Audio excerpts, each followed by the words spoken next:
नागा होते हैं वो बिल्कुल नंगे रहते, तन पर कोई लंगोटी भी नहीं रखते। तो वैष्णव साधु कहने लगे, ओ शरड फरड, तुम नहाते न धोते, टट्टी के हाथ भी ना धोते न कम्यो, और तुमको हम सर्वश्रेष्ठ बार मरो, हम नहाएंगे पहले। अब वो नहाना नूना तो भूल गए, पर भी कभी आग लगी कोई नहीं, पर भी याद आई, लट्ठम लट्ठा मुक्को मुक्का। ये काफी वर्ष पहले की बात है। और तलवार निकाल ली, आपस में जैसे छुर्रा घोंप दे, गर्दन काटे एक दूसरे की। भगवान भी भूल गए और कत्लेआम कर दिया वहां 25,000 लगभग। वो तमोगुण के उपासक कटका मर गए, लड़का मर गए, गंगा के पानी में लाश लाश होगी, सब ही सब हो गए। ओहो। अब उसके विषय में परमेश्वर द्वारा दिया गया ज्ञान, आदरणीय गरीबदास साहिब जी को जो ज्ञान प्राप्त हुआ परमेश्वर से, उस ज्ञान के आधार से क्या बताया है? तीर तुपक तलवार कटारी जमदड़ जोर बधावे हैं, हर पैड़ी हर हेत न जाना वाजा तेग चलावे हैं। काटे शीश नहीं दिल करुणा वो जग में साध कवावे हैं, जो जन उनके दर्शन को जावे उनको भी नरक पठावे हैं। ओह, ये भी वैदा है, वैधे से भेद अलैदा, ये भी वैधा, वैधा क्यों जाना हम सतगुरु बैठे नो जाना। अब क्या बताया है कि तीर तुपक तलवार कटारी और डट के युद्ध करते हैं ये साधु, जिनको हम साधु कहते थे, संत कहते थे। और हर पैड़ी हर हेत ना जाना, अर की पैड़ी कहे और भगवान में प्यार भी को ना उपजा। और के नान पर बिजली पड़े थी, 2 मिनट आगे पाछे ना लेते हैं, के जुल्म कर डाला उन्होंने। हर पैड़ी हर हेत ना जाना, और वहां जा तेग यानी तलवार चलावे हैं, और काटे शीश और नहीं दल करुणा वो जग में साध को आवे हैं। उन्हें संत भी कहते हैं, साधु भी कहते हैं, जो ऐसे निर्दयी। और जो जन उनके दर्शन को जावे उनको भी नरक पठावे। ऐसे नालाका द्वारा कोई शिक्षा लेने जा के देंगे वो ये बकवाद मार काट सिखावेंगे। तो क्या बताते हैं, परमात्मा भी यही कहते थे, तिनके सुत हैं तीनों देवा, ये अंधर जीव करते हैं सेवा। गुण तीनों की भक्ति में ये भूल पड़ो संसार, कह कबीर निज नाम बिना कैसे उतरो पार। बोलो सतगुरुदेव जय। परमपिता परमात्मा पूर्ण ब्रह्म सारी सृष्टि के रचनहार कुल मालिक कबीर देव, कबीर साहब, कबीर अल्लाह, अल्लाहु कबीर, ये वही परमात्मा है जिसने सर्व ब्रह्मांडों की रचना की है। ये वही परमात्मा है जो अंगारी है, बम्भारी है। अंगारी कहते हैं अग माने पाप, अरि माने शत्रु, जो हमारे पाप कर्मों का नाश कर सकते हैं, एकमात्र यही परमेश्वर है। और जो हमें काल के बंधन से छुड़ा सकते हैं वो यही परमात्मा कबीर जी हैं, जो बनारस में, काशी में, भारतवर्ष की पवित्र भूमि पर सन 1398 में संवत 1455 ज्येष्ठ उतरते की पूर्णवासी ज्येष्ठ सुदी पूर्णिमा को एक लहर तारा तालाब, लहर तारा नामक सरोवर के अंदर विकसित एक कमल के फूल पर शिशु रूप धारण करके सतलोक से आकर विराजमान हुए। और वहां से उनको नीरू नीमा नाम के जुलाहा दंपत्ति उठाकर ले गया। वो निसंतान थे, उन्होंने उनकी बच्चे की तरह परवरिश की। परमात्मा लीला करते हुए जब 5 वर्ष के हुए, उसी समय से बड़े बड़े विद्वान पुरुषों की, बड़े बड़े मंडलेश्वरों की, महर्षियों की ज्ञान में छुट्टी कर देते थे, उनके छक्के छुड़ा देते थे। लेकिन वो ढीठ थे, परमात्मा के सत्य वचनों पर भी विश्वास नहीं करते थे। सच्चाई को आंखों देखकर भी वो नहीं मानते थे, क्योंकि वो प्रभु पद प्राप्त कर चुके थे, वो महंत बन गए थे, काफी शिष्य उनके हो चुके थे। परमात्मा कहते हैं राज तजना सहज है, सहज त्रिया का नेह, और मान बढ़ाई ईर्षा दुर्लभ तजना ये। और जब तक हम मान बढ़ाई ईर्षा नहीं तजेंगे, परमात्मा हमारे निकट नहीं आ सकता। तो ये वो परमात्मा है पूर्ण ब्रह्म, जिसने सर्व ब्रह्मांडों की रचना की। वो परमात्मा आकर के हमें अपनी लीला करते हैं और साथ में यथार्थ ज्ञान से परिचित कराते हैं, यथार्थ आध्यात्मिक ज्ञान से, और हमें इस मानव जीवन की वैल्यू बताते हैं, इसके महत्व से परिचित कराते हैं। पुण्यात्माओं, परमेश्वर कहते हैं मानुष जन्म दुर्लभ है, भाई मिले न बारंबार, जैसे तरवर से पत्ता टूट गिरे, वो बहोर नहीं लगता डार। आज आपका परिवार है, खूब आनंद मंगल है, और कभी भी किसी भी सदस्य की किसी समय अचानक किसी भी कारण से मृत्यु हो जाती है, वो पुनः आपको उसी रूप में नहीं प्राप्त हो सकता, ना वो वहां आ सकता, ना उसको मालूम तू कौन था, कितना आया है, कहाँ गया। परमात्मा हमें याद दिलाते हैं कि तुम काल के जाल में फंस चुके हो, और इस काल भगवान ने जो 21 ब्रह्मांड का स्वामी है, जो ब्रह्म नाम से सुप्रसिद्ध हो चुका है, जिसको ऋषि महर्षि ब्रह्म नाम से जानते हैं, ये काल है, इसको श्राप लगा हुआ है 1 लाख मानव शरीरधारी प्राणियों के नित्य आहार करने का। उसके लिए इसने अपने तीनों पुत्रों को एक एक गुण से परिपूर्ण कर रखा है, अपनी सुनियोजित चाल से।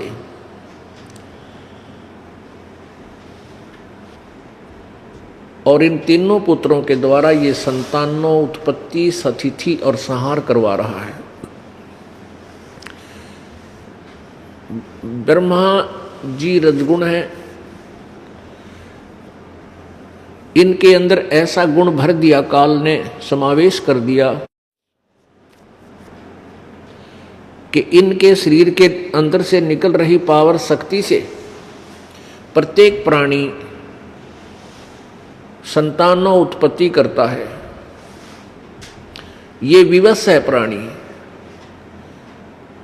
पुण्यात्माओं, हमें अभी तक इस मार्ग का पता नहीं था, किसी ने हमें बताया नहीं। हम सभी एक गाटे में जुड़ रहे थे, एक ही लाइन पर चल रहे थे। अब जैसे माता गर्भ धारण करती है, उस गर्भ के अंदर उसको के दौरान उसको कितनी परेशानियों का सामना करना पड़ता है, वही जान सकती है। और फिर भी संतानों उत्पत्ति करनी ही पड़ती है। और फिर उसके बाद इस काल भगवान ने अपने दूसरे पुत्र विष्णु जी को सतोगुण युक्त कर दिया।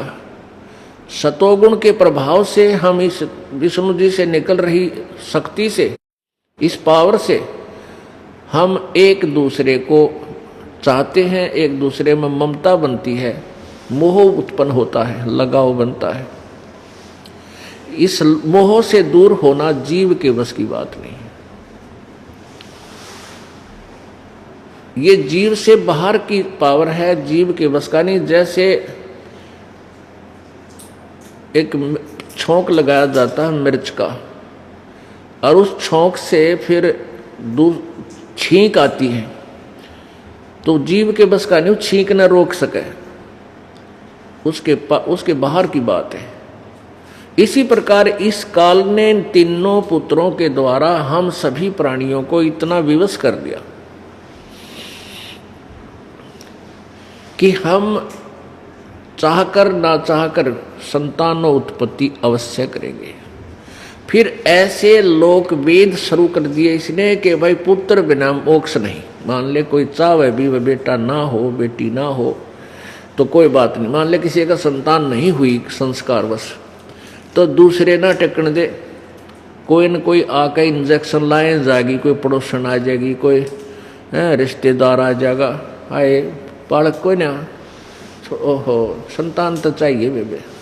मतलब बेरा नहीं, उस वो ना चाहे उसके कुछ भूल सी पड़े तो वो इंजेक्शन लानी है काल भेज दे, इन छेड़काओ, ये कोई पंगा पावे और दूसरा ब्याह करवावे, चाहे किसी तरह करे, चाहे 100 पंगे पाक है। यानी संतान उत्पत्ति उस दृष्टिकोण से भी जरूरी बना ली।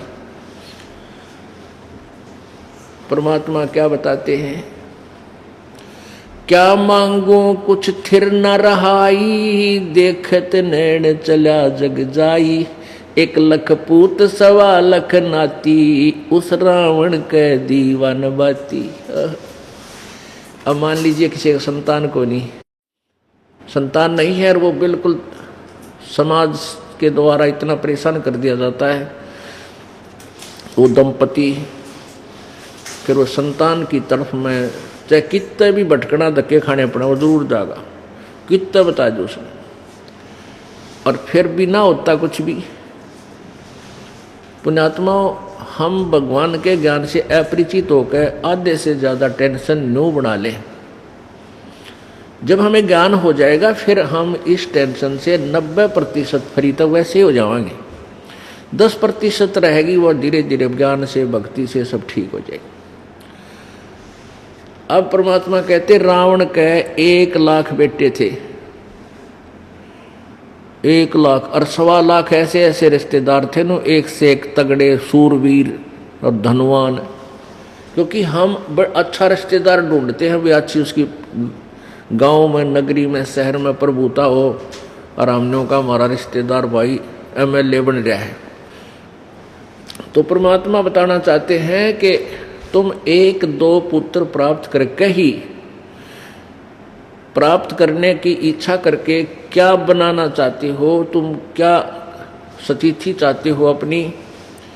रावण के 1 लाख बेटे थे और 1.25 लाख रिश्तेदार नाती, और आज उसका कोई दीवा लावणिया भी कोई ना, वह कित गए, वह पुत्र लाख थे वह भी खत्म हुए, अंत हुआ। अब जिसे कर्म कुकर्म रावण ने किए थे, आज उसी दृष्टिकोण से उसको जाना जा रहा है। तो पुण्यात्माओं, परमात्मा हमें क्या याद दिलाना चाहते हैं कि ये काल भगवान का सुनियोजित जाल है, और इस जाल में तुम फंस चुके हो, और इससे निकलने की प्रयत्न भी सभी कर रहे हैं। जैसे प्रत्येक प्राणी मनुष्य शरीरधारी 1% तो हो सकता है जो बिल्कुल सीधे जड़ जूनी से आए हैं, वो भगवान नहीं चाहते, 2% होंगे पूरे विश्व में। अन्यथा परमात्मा को चाहने वाली आत्माओं की कभी नहीं, और कोई ना कोई वो साधना कर ही रहा है प्रभु की। अब फिर क्या है कि जैसे वो साधना कर रहे हैं अपने लोकवेद के आधार से, और फिर जिनको ये ज्ञान हो जाता है परमात्मा के तत्व ज्ञान से कि हम काल के जाल में फंस चुके हैं, और फिर भी आप एक भरसक प्रयत्न नहीं करते, सावधानी नहीं बरतते, तो फिर भी उस भक्ति का कोई यूज नहीं, कोई लाभ नहीं। तो परमात्मा हमें आगाह करना चाहते हैं कि तुम जिस जाल में फंस चुके हो उससे निकलने से ही तुम्हारा कल्याण होगा। उससे उस जाल को समझाते हुए परमात्मा बता रहे हैं कि झूठे सुख को सुख कहे ये मान रहा मन मोदे, ये सकल चबीना काल का कुछ मुख में कुछ गोदे। ये सब काल आहार है। 1 लाख मानव शरीरधारी प्राणियों के सूक्ष्म शरीर को, ये ऊपर जो कवर है ये तो बिल्कुल व्यर्थ है, इसके अंदर एक सूक्ष्म शरीर है। उस सूक्ष्म शरीर के अंदर ही हम भक्ति संचित करते हैं। जैसा जितनी भी जो भक्ति करता है जिस प्रकार की, उसी तरह से उसमें उतनी पावर आ जाती है उस सूक्ष्म शरीर में। और जितने हम पाप करते हैं वो पाप भी और पुण्य भी उस सूक्ष्म शरीर के अंदर हमारा अकाउंट अंतःकरण रूपी कंप्यूटर में फीड रहता है। ये शरीर तो ऐसा है जैसे सर्प कांचली छोड़ जा। आपने देखा होगा सर्प कांचली त्याग देता है, वो सर्प के ऊपर के शरीर का कवर था, वो सर्प नहीं था।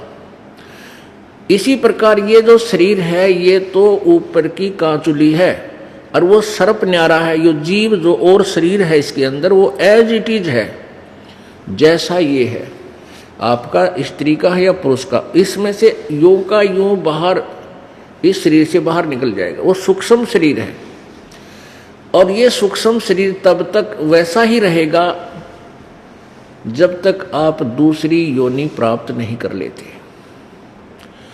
जब आप दूसरी योनि से निकलोगे, जैसे कुत्ते की योनि से निकला ये प्राणी, फिर कुत्ते की योनि जैसा शरीर इसका रहेगा सूक्ष्म, जब तक ये नेक्स्ट शरीर धारण नहीं कर लेता। तो परमात्मा हमें क्या बताना चाहते हैं कि इस काल ने हमारे अंदर उस सूक्ष्म शरीर के अंदर जो भी आप प्रतिदिन आहार करते हो, घूटी सूटी लगाते हो, तम्बाकू पान खाते हैं, बता ऐसी ऐसी बीमारी ला ली इस मानव ने। तम्बाकू सूंघेंगे या ओखटी पीवेंगे, बीड़ी सिगरेट पीवेंगे, बताया कोई पीने की चीज थी, कड़क क्या खोज कर बैठे, क्यों काल ने करवा दी। तो ये इस प्रकार के जो खट्टे मीठे चटपटे जिस प्रकार के भी आप भोजन आहार करते हो, इन सब का सूक्ष्म अंश उस सूक्ष्म शरीर में फीड हो जाता है, उसमें वो ऑटोमेटिकली जमा हो जाता है, डिपॉजिट हो जाता है। और फिर उस सूक्ष्म शरीर को जब ये शरीर छोड़कर जाता है तो तपतशिला है, एक तई है बहुत लंबी तवी, 21वें ब्रह्मांड के आखिरी हिस्से में टॉप मोस्ट प्लेस पर, सबसे ऊपर के स्थान पर, और वहां वो अपने आप स्वतः गर्म रहती है, बहुत तेज उसमें अग्नि है, इतनी गर्म है। और उसके ऊपर 1 लाख मानव शरीरधारियों को, वो सूक्ष्म शरीर को ये पटक देता है। ऑटोमेटिक सिस्टम है इसका। उसके बाद वहाँ वो तपतशिला के ऊपर ये जीव खूब तड़पते हैं, इनके अंदर से वो गंध निकालता जो सारे जीवन में घुटी शूटी लाई, शराब तम्बाकू खाया, पान खाई, सुल्फा पिया या और खट्टे मीठे पदार्थ, काजू किशमिश जो जिस प्रकार के भी चटपटे स्वाद किए, उन सब का मिला जुला अंश उस तपतशिला पर वो छोड़ देता है। जीव मरता नहीं पर दुखी बहुत होता है, परेशानी बहुत होती है, तड़पता है, बुरी तरह चिल्लाता है। इस प्रकार ये काल, तो वहां से फिर क्या होता है कि वो जब उनका ऑटोमेटिक सिस्टम है, जिसने कम व्यसन किए हैं, गुट्टी सूटी कम ला रखी है, बुरे ये जो है ना तम्बाकू नहीं पिया, उनमें कम विकार होते हैं, कम वो डिपॉजिट माल होता है काल का आहार, इसलिए वो जल्दी वहाँ तपतशिला से छूट जाते हैं। और जिनने घड़ी दारू पी रखी है, ज़्यादा ओके पाट रखे हैं और पान खाया करते, तम्बाकू खाते थे, सुल्फा पीवे थे, वो काफ़ी देर तक वहाँ तड़फाए जाते और ज़्यादा समय लेते हैं वो छोड़ने में उस गंध को। और फिर वो सभी के सभी वहाँ तपतशिला से ऑटोमेटिकली उड़ जाते हैं। फिर कहाँ आते हैं? धर्मराज के दरबार पर, न्यायाधीश के न्यायालय में, जो काल का यहाँ न्यायाधीश है, धर्मराज जिसको कहते हैं, वहाँ आकर खड़े हो जाते हैं। और फिर उनका अकाउंट बताया जाता है, उनका सबको आगे क्या बनना है, उनको आगे सबको, कोई गधा बनना है गधा बने, अच्छे पुण्य है तो स्वर्ग जाना स्वर्ग जा, और जिसने जैसे कर्म है फिर वो चला जाए।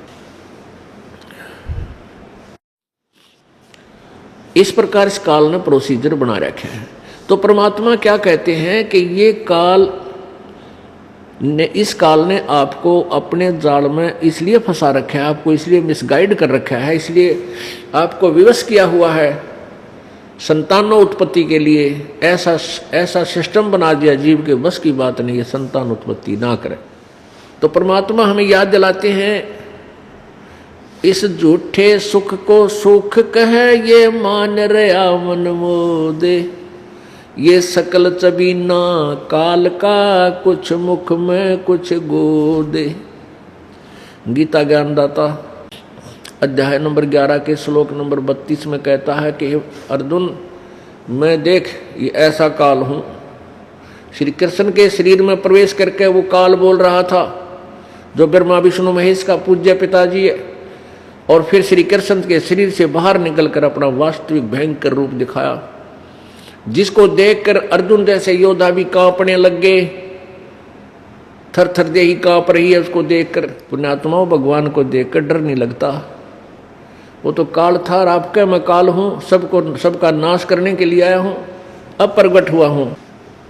और गीता जी अध्याय नंबर 11 के श्लोक नंबर 21 में अर्जुन देख रहा है, कह रहा है भगवान आप तो देवताओं को भी खा रहे हो, आप ऋषियों को भी खा रहे हो, और ये सिद्धों के समुदाय, इन सिद्धों के टोल आपके और ऋषियों के ये ग्रुप हाथ जोड़ कर आपसे मंगल कामना करते हैं, और वेदों के स्तोत्रों से आपकी स्तुति करके आपकी अपने जीवन की रक्षा मांग रहे हैं, आप तो इनको भी खा रहे हो।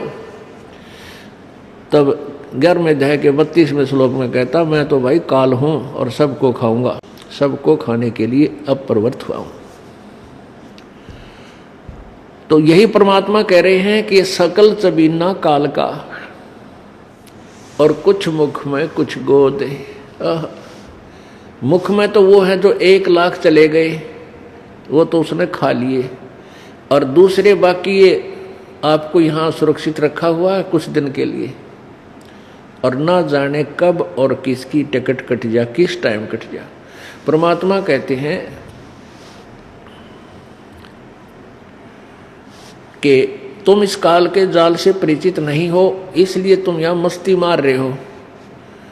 काल की परिभाषा बताते हुए अपने प्यारी आत्मा धर्मदास जी को कैसे डिफाइन किया परमात्मा ने, काल की डेफिनेशन कैसी बताई कि जैसे कसाई बकरे पालता है,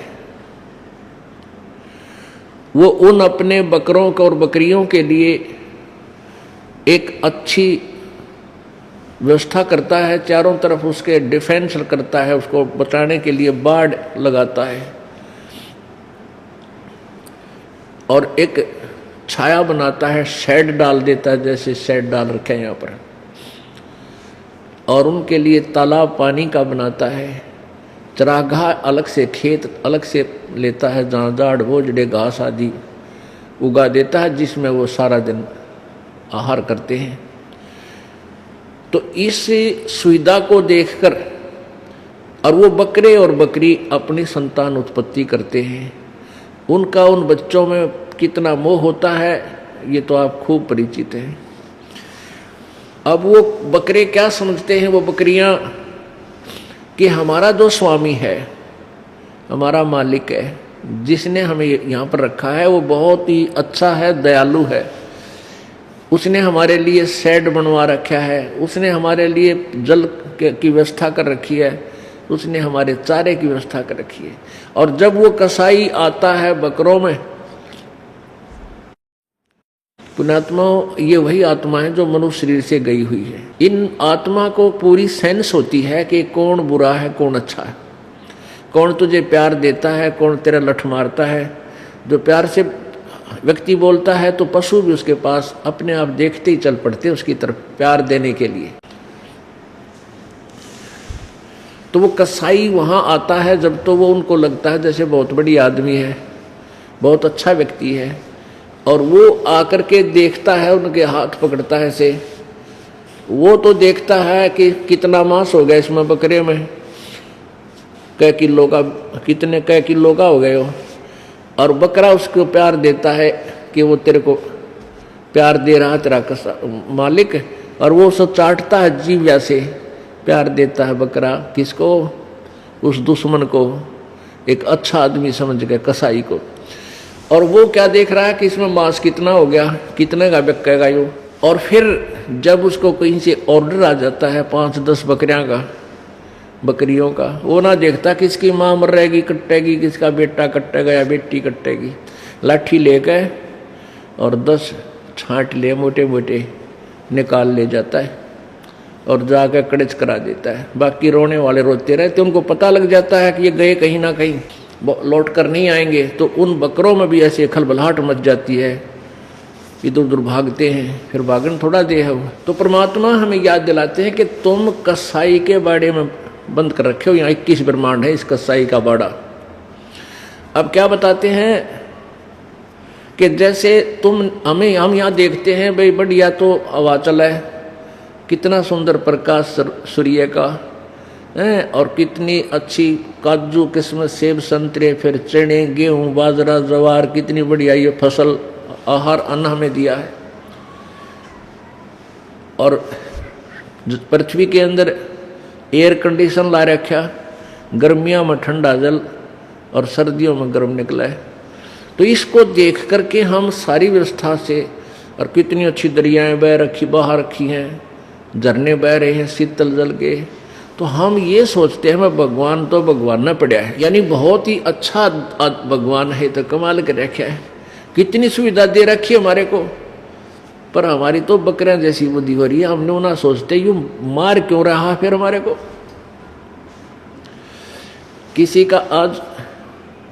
किसी का बेटा मर गया, किसी की बेटी मर गई, किसी का कुंबा मर जाता है एक्सीडेंट में, 3-3 4-4 5-5 परिवार एक परिवार के सदस्य मृत्यु को प्राप्त हो जाते हैं। यो के भाई फिर वो दयालुता कहाँ गई इस भगवान की। परमात्मा हमें याद दिलाते हैं तुम इस काल को भगवान मान बैठे, यो भगवान नहीं है। और इसके 21 ब्रह्मांड में कहीं भी तुम्हें सुख का नाम नहीं है।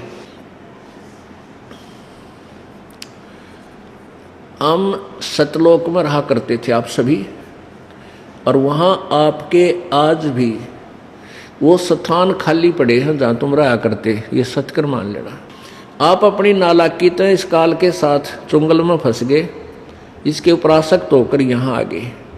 और यहाँ क्योंकि ये हमारा मालिक नहीं है, ये हमारा पिता नहीं है।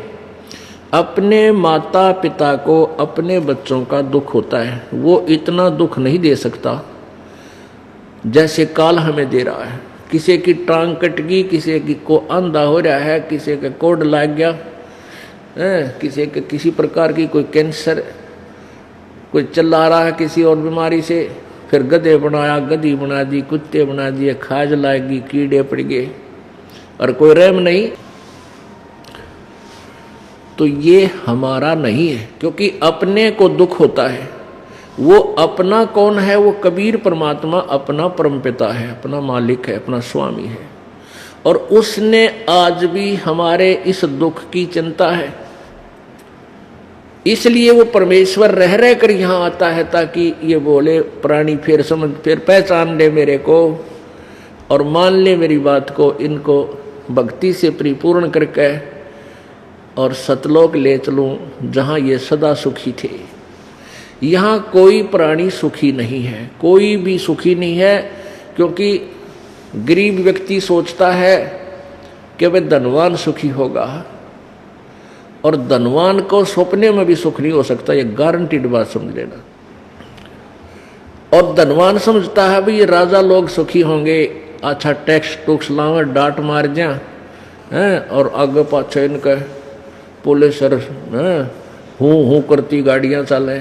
राजा को सुख 7 जन्म भी नहीं हो सकता। राजा जितना दुखी प्राणी इस पृथ्वी पर नहीं है, सत्कर मान लेना आप। क्योंकि हमने सारे उल्टे आंकड़े फिट कर रखे अपने सुख के ढूंढने के लिए।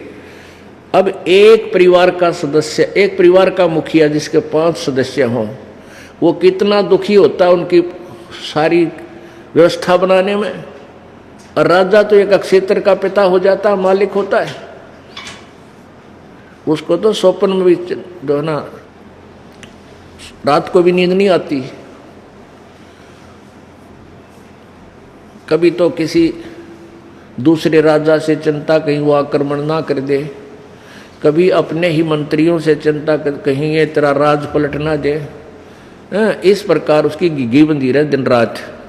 हमने देखा है बड़ा लंबी गाड़ी में चल रहा है, उसका जी ये जाना जिसा चल रहा है गाड़ी में। तो फिर राजा सोचते हैं भी देवता लोग सुखी होंगे स्वर्ग के। अब स्वर्ग में आप इन देवताओं की कथा सुन लो। अब इसमें विष्णु पुराण में कथा हुआ है कि एक बार राक्षसों ने स्वर्ग पर आक्रमण कर दिया और सारे देवता भाज गए। कोई कितना छुप गया, कोई कितना छुप गया, वो कित गया उनका स्वर्ग का सुख। उड़ा रोटी भी ना मिलती, गुफा में फंस रहे सारी पुरान माटी वाली, अंदर भी भाज गया और राजा भी पता नहीं कहाँ जाकर छुपया।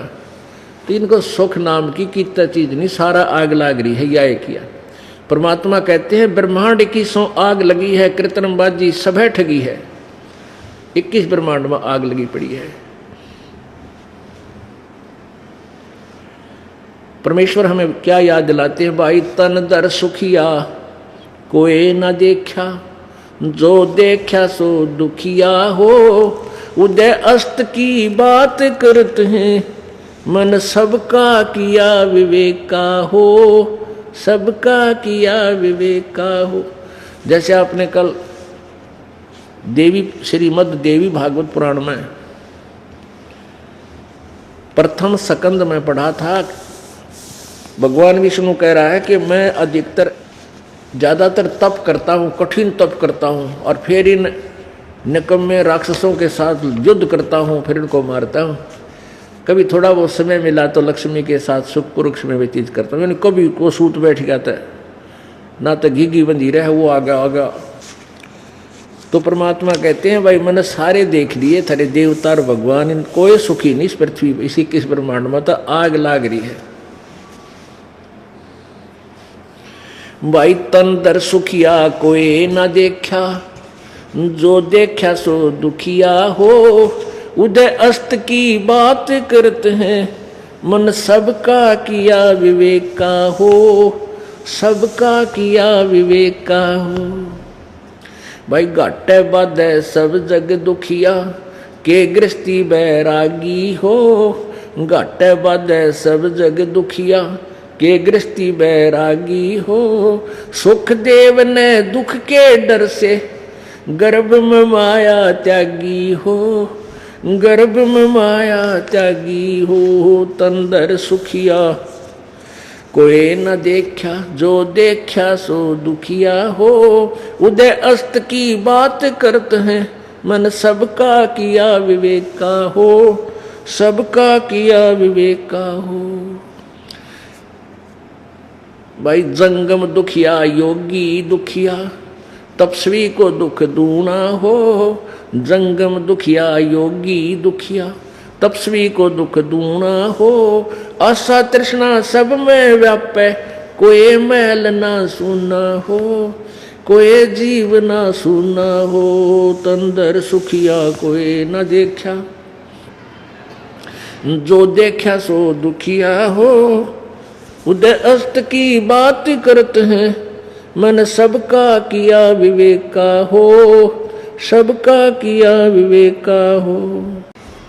भाई साच कहूँ तो जग ना माने, पर झूठ कही ना जाई हो। साच कहूँ तो जग ना माने, झूठ कही ना जाई हो। ब्रह्मा विष्णु ये शिव जी दुखिया, जिन ये राह चलाई हो, जिन ये राह चलाई हो। तंदर सुखिया कोई न देखा, जो देखा सो दुखिया हो। उदय अस्त की बात करते हैं, मन सबका किया विवेका हो, सबका किया विवेका हो। भाई सुरपति दुखिया भूपति दुखिया, रंक दुखी बपरीती हो। सुरपति दुखिया भूपति दुखिया, रंक दुखी बपरीती हो। कहे कबीर और सब दुखिया, एक संत सुखी मन जीती हो। संत सुखी मन जीतियो, तंदर सुखिया कोई न देखा। जो देखा सो दुखिया हो, उदय अस्त की बात करते हैं, मन सबका किया विवेका हो। सुरपति दुखिया भूपति दुखिया, रंक दुखी बपरीती हो। सुरपति दुखिया भूपति दुखिया, रंक दुखी बपरीती हो। कहे कबीर और सब दुखिया, एक संत सुखी मन जीती हो। संत सुखी मन जीती हो, तंदर सुखिया कोई न देखा। जो देखा सो दुखिया हो, उदय अस्त की बात करते हैं, मन सबका किया विवेक हो। सबका किया विवेक। पुण्यात्मा परमात्मा ने किस किस प्रकार से, किस तरीके से हमें समझाने की चेष्टा की है कि तुम इस संसार में सुख की तलाश कर रहे हो। इसमें कहीं पर भी आपको सुख नाम की चीज नहीं मिला, क्योंकि तुमने सुख देखा ही नहीं है। हमने सुख का पता ही नहीं, हम भूल चुके हैं जो सुख हम सतलोक में छोड़कर आए थे। वहां कैसा सुख है? शंखों लहर बेहर की उपजे, कहर नहीं जा कोई। दास गरीब अचल अविनाशी, सुख का सागर सोई। शंखों लहर मेहर की उपजे। आप कभी कभी किसी समय एकांत में जब बैठे हो, जो पुण्यात्माएं हैं उनमें ये अवश्य हिलोर उठती है। ऐसी हिलोर उठती है, उसमें एकदम अंतःकरण इतना पवित्र बन जाता है, कोई भी बुरा नजर नहीं आता, किसी से द्वेष नहीं रहता, अंश मात्र भी। जो शत्रु होते हैं वो भी अपने से लगते हैं, क्या किस कारण से हम झगड़ा कर रहे हैं। और वो हिलोर, वह लहर होती है थोड़ी सी देर की, और वह फिर चली जाती है, जो समाप्त हो जाती है हृदय से। फिर वो अड़ंगा शुरू हो जाता है, वो चिंता हो जाती है, वो काम नहीं बना, छोरे की नौकरी नहीं लगी, लड़की का बालक नहीं हुआ है, भगवान पता नहीं कदे छोड़ ना दे, उसने न्यू कर दूंगा, उस पर मुकदमा करूंगा। यानी वो कैर की लहर फिर शुरू होगी। वह मेर की लहर थी, उसमें कितना सुख था, कितना आनंद था। कहते हैं ऐसी मेहर की लहर उस सतलोक में सदा बनी रहेंगी। वो जीव के बस का नहीं, वहाँ ऐसा शरीर आपको मिलेगा, आप में द्वेष हो ही नहीं सकेगा। और ना ही वहाँ कोई राग है, द्वेष है, क्योंकि वहाँ सबको एक जैसा आहार है और एक जैसा वहाँ सारा व्यवस्था व्यवहार है। पुण्यात्मा, आप यहाँ आए हो इस सतलोकाश्रम बरवाला में, यहाँ से आप एक हफ्ता रुक जाओ, एक भंडारे में एक जैसा आहार सब भाई बहनों को मिलेगा, एक जैसा बिस्तर मिलेगा, कोई द्वेष से को नहीं। नो निक भाइयों घी ला के खा गया, मेरे दी सूखी दे दी, यहाँ लड़ाई हो जाएगा, थोड़ी बहुत मन में दोष आ जा। तो यहाँ फिर द्वेष बनाए को नहीं, वो कोई नाला के बेमतलब बनाओ तो दूसरी बात है। एक रजाई तले बिछावर, एक ओढ़ ऊपर, दूसरा ते वो भी बैठा रहो, डडा सर्दी में मरता रहे, वो तो नालायक आदमी एक आधा आ जाया करे।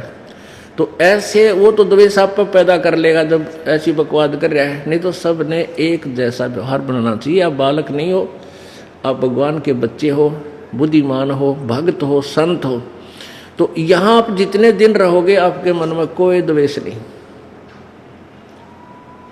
इसी प्रकार ये तो एक रिहर्सल है उस सतलोक की, और वहां जाकर के आपको कोई, वहां तो चीजें न्यारी है, आपको वर्णन करें तो हमने वह वर्णन भी ना करना था।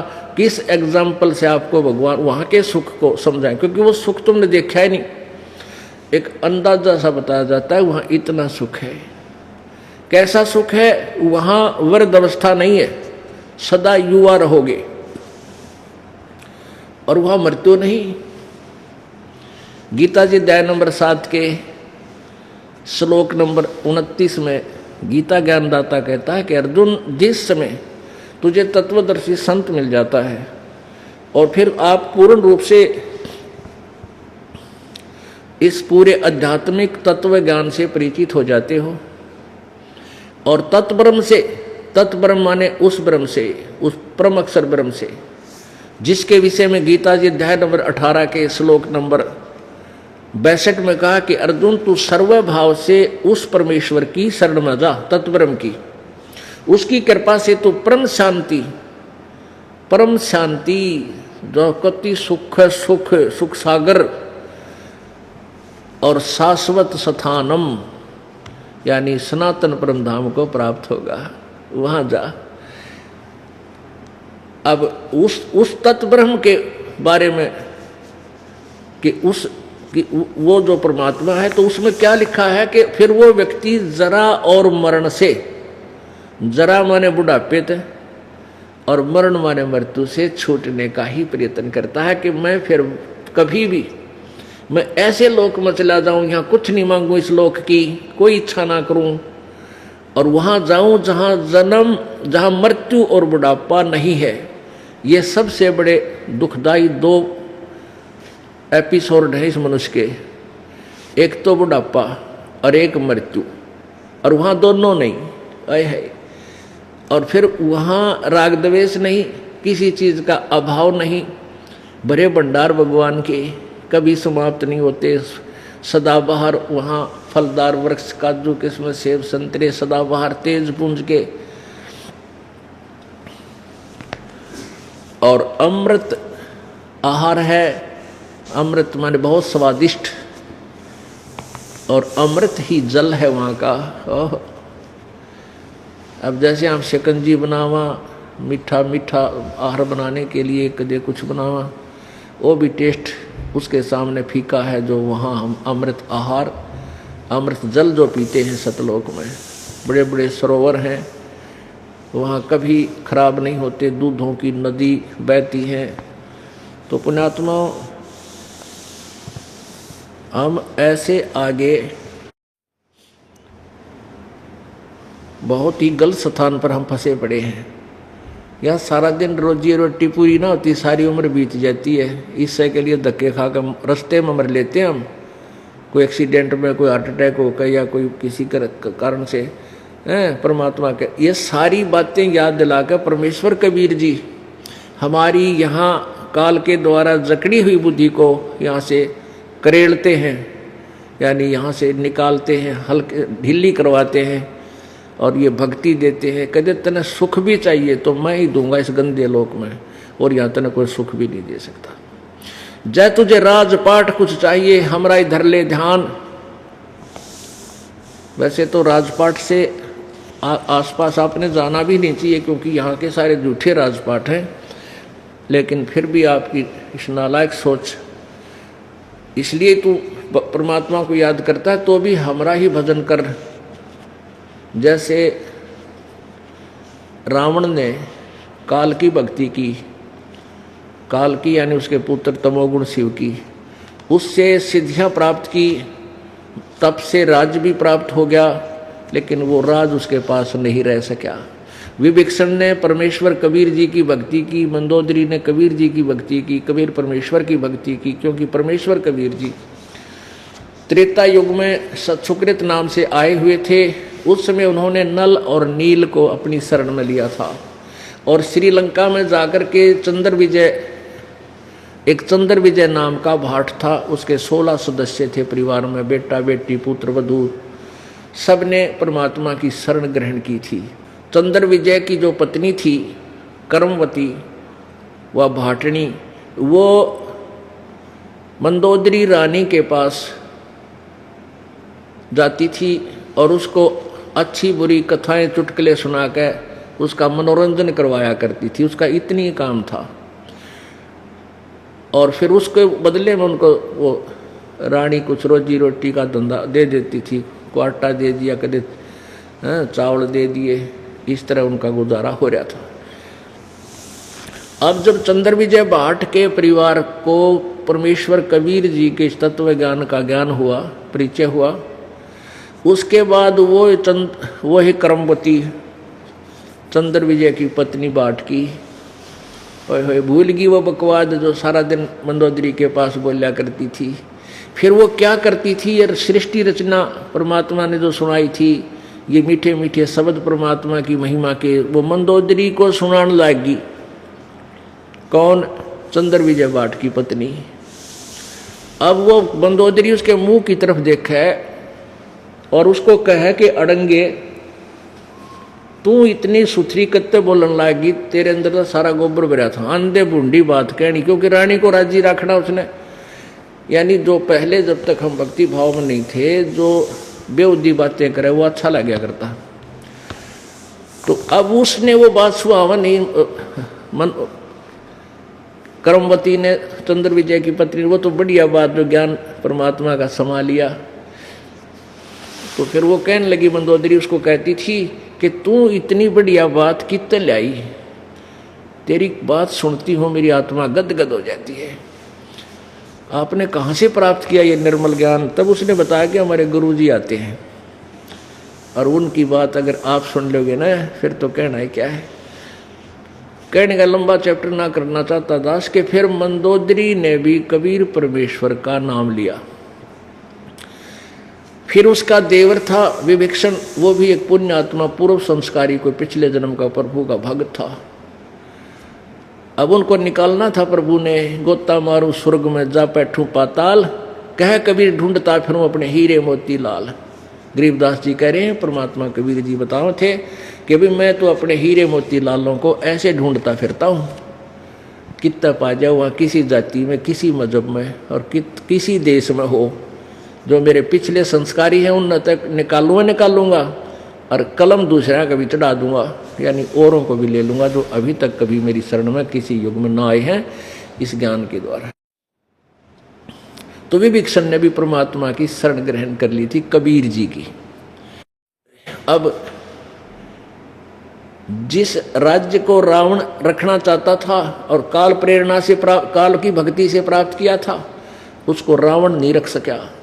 वो लंका भी विभीषण को मिली, वो राज्य भी विभीषण को दिया, लेकिन विभीषण परमात्मा के ज्ञान से परिचित था, क्योंकि वो निकम्मे तो सारे मरे गए थे, लड़के कटके, बढ़िया ठीक ठीक सी आत्मा रहेगी थी। तो जहाँ अच्छी आत्मा हो तो राजा को भी कोई विशेष जो है शक्ति नहीं करनी पड़ती, उसका भी मन शांत रहता है। तो विभीषण ने राज्य किया, पूरी जनता जितनी भी बची थी बहुत आनंद से रहा करती थी, और विभीषण ने भी अपनी भक्ति की, मंदोदरी ने भी भक्ति की।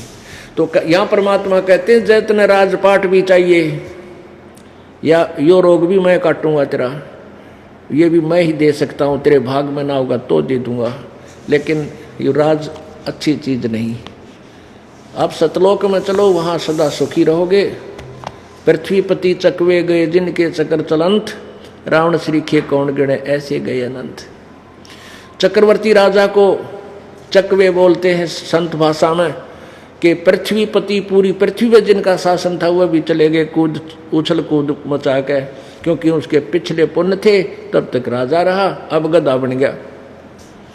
तो इस राज्य की भी हमें आवश्यकता कति नहीं, यहाँ का तो कुछ भी ना चाहिए अपने को। हम अभी तक क्या गलती करते रहे, जैसे भी हम वेदों अनुसार साधना करते हैं तो उसका बहुत सा लाभ हमें मिलता है।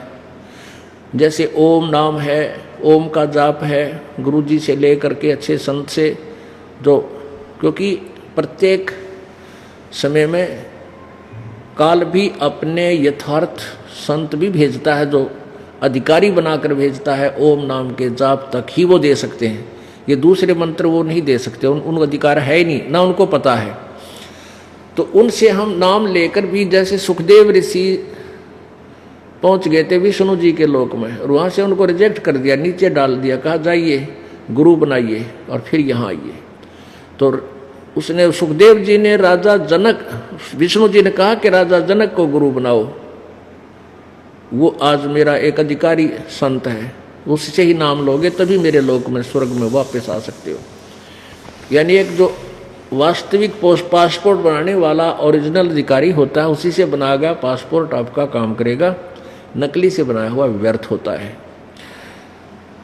तो इसी प्रकार तो आप क्या करते रहे, हम स्वर्ग चले गए इस अन्य साधना करके। जैसे ओम नाम का जाप ये दास भी आपको देता है, और उसके साथ फिर दूसरा मंत्र है तत्व मंत्र, उसकी अलग कमाई है। ओम नाम के जाप की अलग भक्ति शक्ति बनती है। और तीसरा मंत्र जो सार शब्द है, जो सार नाम है, वो सत शब्द जो गीता जी अध्याय नंबर 17 के श्लोक नंबर 23 में 3 मंत्रों के विषय में जानकारी दी है।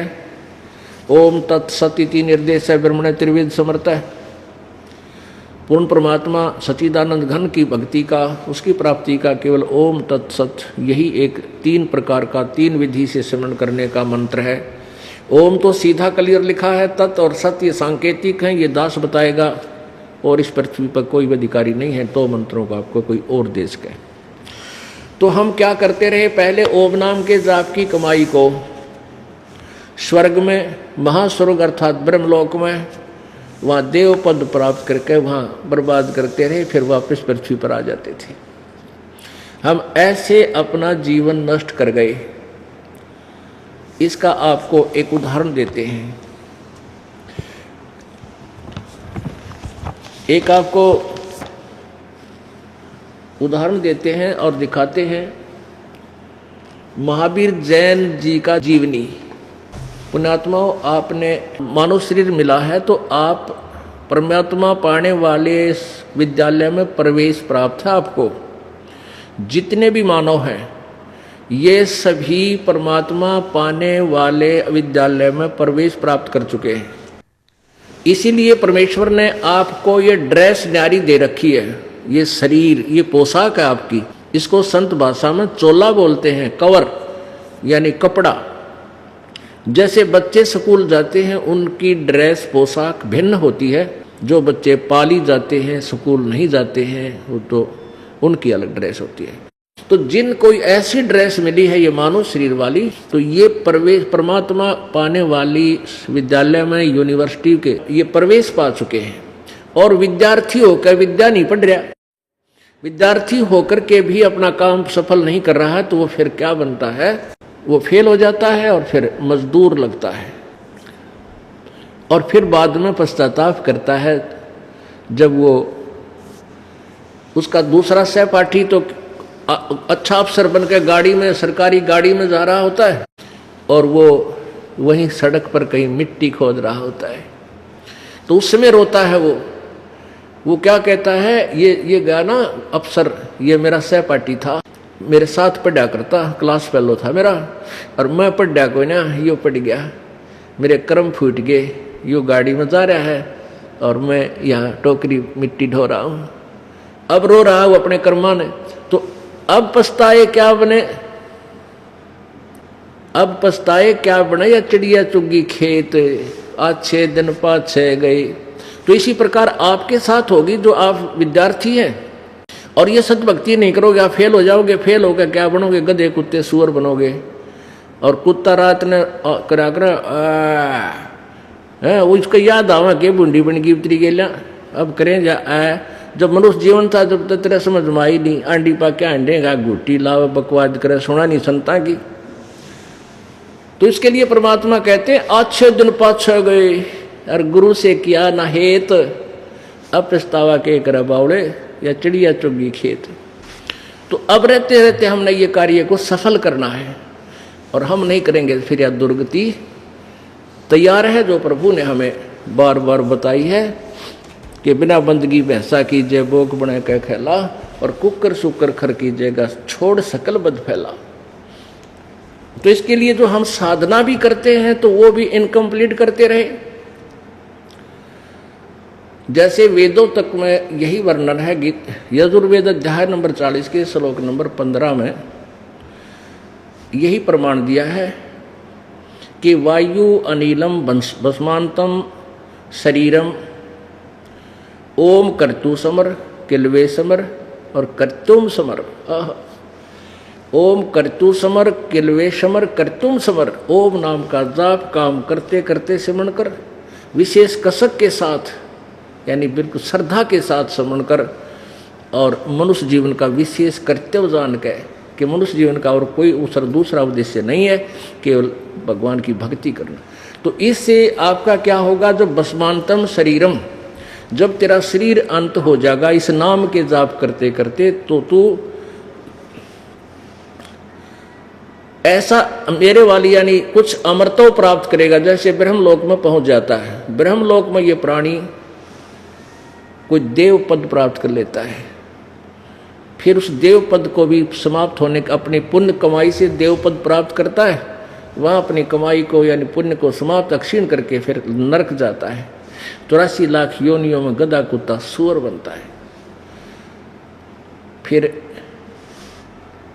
गीता जी अध्याय नंबर 8 के श्लोक नंबर 13 में भी यही कहा है कि ओम इति एक अक्षरम ब्रह्म व्यवहारण माम अनुसमरण ये प्रयाति तजनदेहम सयाति परमाम गतिम। माम ब्रह्म, मुझ ब्रह्म का केवल एक ओम मंत्र है। ओम एक अक्षर मंत्र है, नथिंग एल्स, और कोई मंत्र नहीं है। बाकी जो ओम नमः शिवाय, ओम भगवते वासुदेव नमः, राधे राधे श्याम मिलादे, हरे कृष्ण राम राम हरे हरे कृष्ण राम, ये कोई मंत्र नहीं है। गीता जी में केवल एक ओम नाम का जाप है। उसके अतिरिक्त जो हम मंत्र जाप करते हैं, साधना जो करते हैं, वो शास्त्र विधि को त्याग कर मनमाना आचरण है, अपनी मर्जी से बनाए हुए